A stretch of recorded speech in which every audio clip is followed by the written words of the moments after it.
Classic Hits 104.9 and 92.3 with Paul, Simon, and Graceland. It's 8:17. Good morning. I'm Doug Dino, and we've got some special visitors in the studio right now.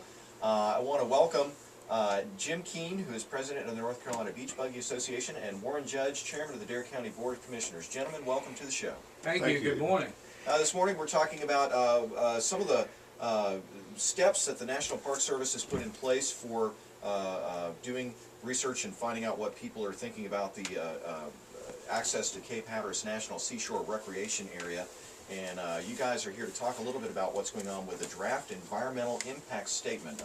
It's something that I understand is about 3 or 4 inches thick by the most estimates that we've got. And let's find out a little bit about what this is and what we're asking the public to do to address this. Who wants to start first? Well, yes, you're right there. It's over 800 pages. It's over 5 pounds. It's a very big document. It's not that far off from what the healthcare document was in terms of pages, etc. What it is, it's the draft environmental impact statement that will eventually lead to an environmental impact statement that will eventually lead to an ORV management plan for Cape Hatteras National Seashore Recreational Area. We right now have reviewed this. We were involved, both Warren and myself, in the negotiated rulemaking that took 15 months that ended without a final decision. This program now has been written. It's being put to the public.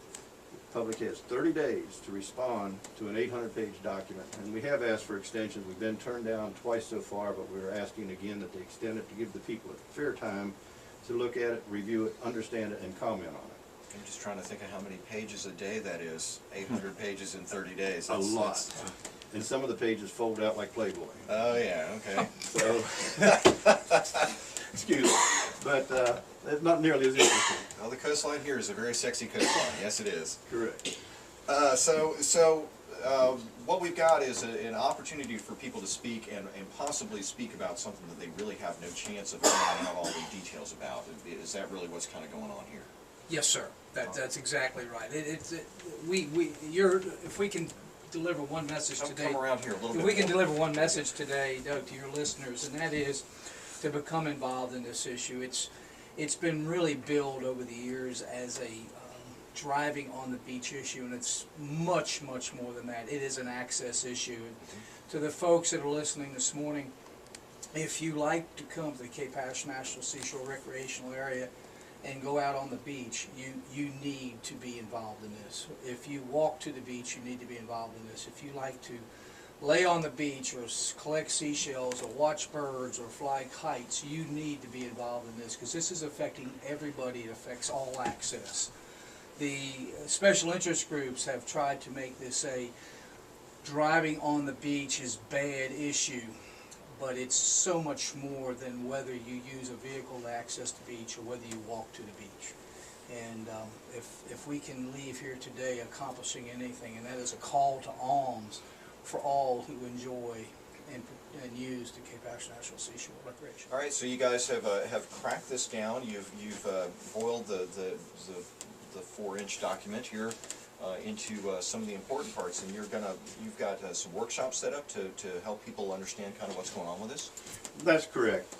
The workshops are set up. We're not going to tell the people what to write to the Park Service. We're going to tell them how to write, how they can respond electronically, how they can respond through hard mail, how they need to present themselves to the Park Service, which ultimately goes to the Department of Interior, etc. Right. So that's what these workshops are about.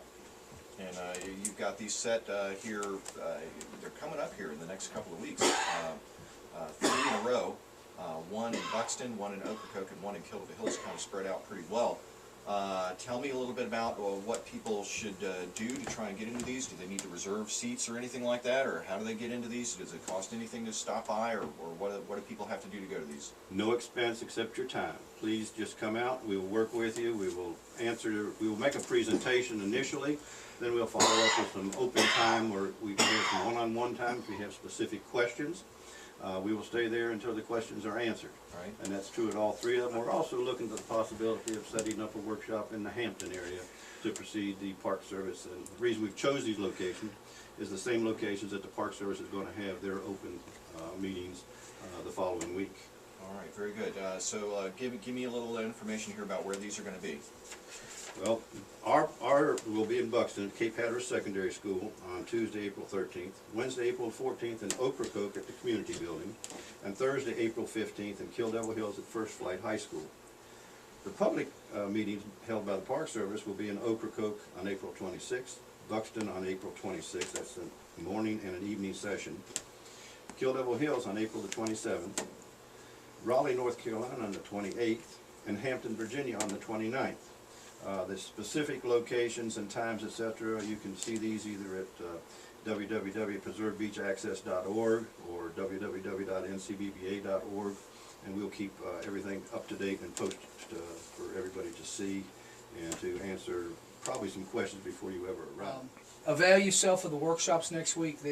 We have scores of community people, both that live here and are visitors to the National Seashore Recreational Area, that have spent hundreds of hours of their time to work on this issue and to help dissect the DEIS and to become an asset to help people try to understand and give them direction on how to participate in these, not only the workshops next week, but the week of the 26th, the Park Services public meetings. All right, these are very, very important. They could set the heartbeat for the economy of our region for the next 2 decades. 10 to 15 years. Yeah, very good. Gentlemen, sounds like it's going to be a busy couple of weeks for you here. Do you have anything else you want to add? Because this is important. I don't want to leave anything out. I think if I really want to add something, I want everybody to understand that this is a access issue. People say, well, so they close it for the vehicles driving out there. No, when it's closed to everybody. That's right. Walkers, footprints in the sand can't go there, tire tracks can't go there. And as I've told several people from here to Washington, D.C., if the Park Service tells me I have to leave, I have spent 40 years here enjoying myself on these beaches. But they're not telling me that. They're telling me that I have to leave, and then my children and my grandchildren are not welcome here. And that's what we're out to see to it, that these beaches are kept open for everyone. The infirm, the people with health issues that can't walk the 1.5 or 2 miles to Cape Point, we need to keep these corridors open for them. Right. Very good. Good points, and everybody is so important to this.